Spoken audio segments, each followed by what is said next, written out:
First at 10, tensions flared today at a Keiki community fair at a public park that featured drag performers. As Eddie Dowd explains, organizers say they consider the event a success despite the controversy. That's how you find out what it's all about.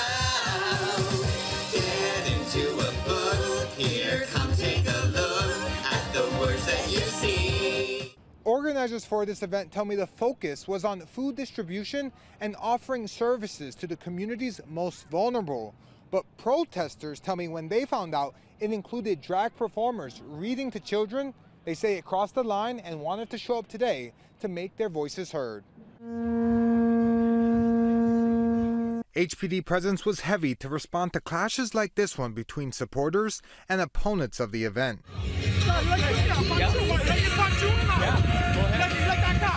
You know, people think that we're against the gay community, and we're not. We're not even against the trans community, but when you bring it to our children, you've crossed the line. The event was organized by the nonprofit Family Promise of Hawaii, which has helped homeless families and children for almost 2 decades. So we have bags full of prepackaged, shelf-stable food from the food bank. So not just about drag. Not just about drag, in fact.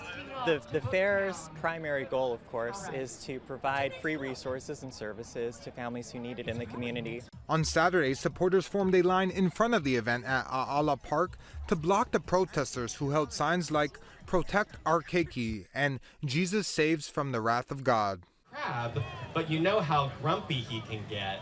Or crabby. Yeah.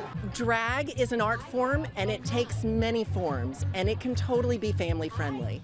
Some critics said they were also concerned taxpayer money was being used to support an event with drag performers. Now the State Department of Health says it does contract funds to Family Promise and says some of those funds were used for things like renting tents, tables, and chairs for the event. However, the DOH claims no money went to fund the drag performances. Eddie Dowd, Hawaii News Now. Meanwhile, Honolulu Mayor Rick Blangiardi is facing criticism for comments he made on a local radio talk show.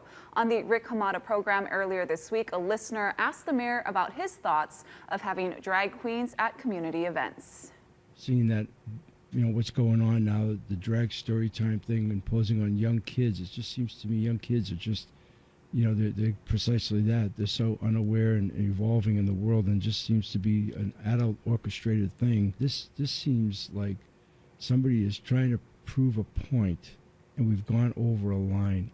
Scarlet Honolulu, a popular LGBTQ bar in downtown, called Blangiardi's answer frightening, and they're calling on him to retract his statement. Now, in a response, a spokesperson for the mayor said, quote, Mayor Blangiardi and his administration represent all Honolulu residents and have had an exceptional and long-standing relationship with the LGBTQ community and will continue to do so.